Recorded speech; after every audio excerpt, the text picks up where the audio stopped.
Hey everybody, this is Rick Tallman. I just wanted to do a little video here today to give you a tip on how to do some things. Let me get this for a second. Now, if y'all look at this, y'all younger guys, and you know a lot of us older guys too. Listen, let's be honest.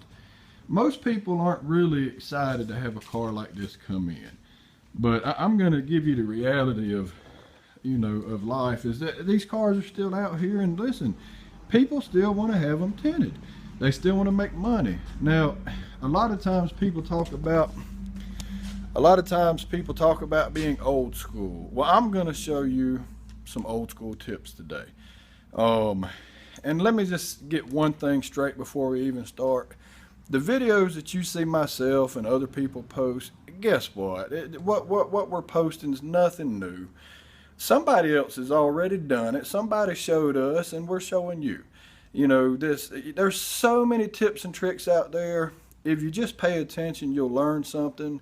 We learned it from somebody else. Now, some of us that got started early in the game, did we have to come up with our own techniques? Yes. And you'll have to do the same. But listen, cars like this is the reason why you have the ability to do cars like we do now. Because somebody else pioneered how to do this stuff. I'm going to show you a simple trick. I can't show you how to tint the whole car right now. I just don't have time. But I'm going to show you something that some of us old timers do. All right. This quarter window right here. Now, I mean, let's face it. Most people don't like doing these. If you look right here, it's got rubber everywhere. There is none of this black trim like you have on most cars today. Most people don't think this is easy, and it's not easy. But listen, if you got a car that's not easy, just charge accordingly. Charge what it's worth for you to do it. So let's get started on quarter windows like this. The way I like to do them is we'll spray them down. Listen, here's a cool trick. Keep some of your old liners. Now this is just an old liner off of a window strip that I did, a glare strip. I like to take these things and I'll stick them up here, and I'll squeegee that down just like if it was a piece of tint. And then I'll take my knife and I'll just cut this, and I will make myself a template. Now you might say, well, why couldn't you just put the film on there? Well, you could just put the film on there, but here's the deal. You're recessed.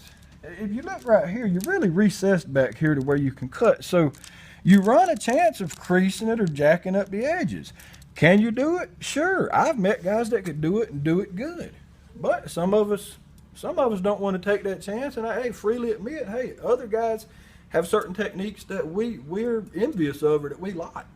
So I'll take a piece of this and I'll cut it. And I'll make a little template, and that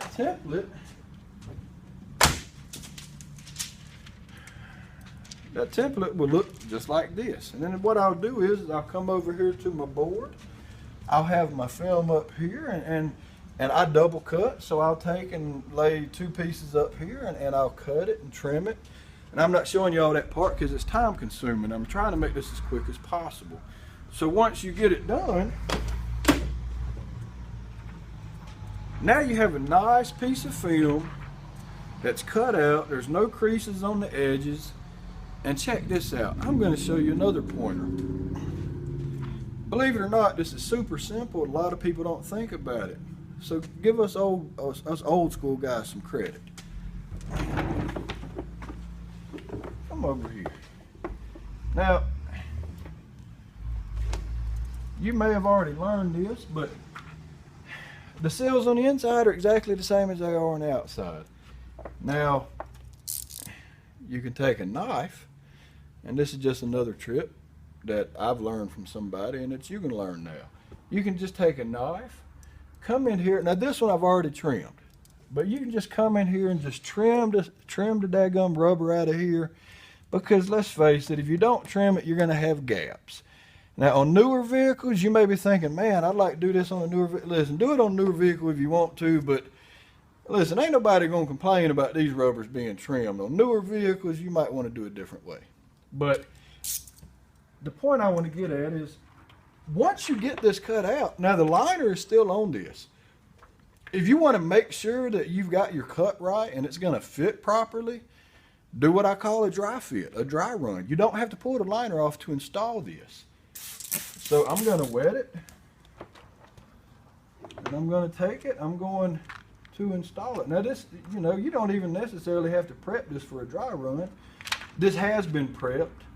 And right now, I'm not worried about whether or not I'm getting it in super clean or anything like that. I just want to know that it's going to fit, and when I get it in, after I get the liner off, is there going to be any gaps? And the cleanliness part, I worry when I do the actual install. So I'm going to stick this sucker in here. Now you notice I can pull this seal back, which is fortunate. If you couldn't, well, you could trim it. And some guys are going to say, oh, I don't trim anything. If you don't trim anything, good for you. I'm glad you found a way. If you don't trim anything, that's awesome.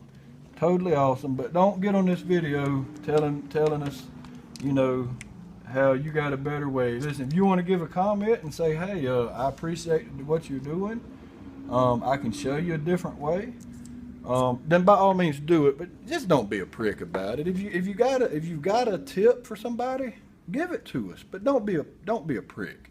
I mean, and listen, whatever tip you got, somebody taught you at some point anyhow.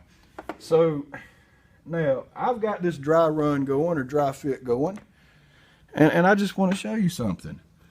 Look at here. Now I don't have to squeegee this out. I'm just looking at the edges. Now there's not a light gap there at all. So I know that I can come back and fit this bad boy in. You come around to the outside. I mean, yeah, you see bubbles and stuff, but it's a dry run.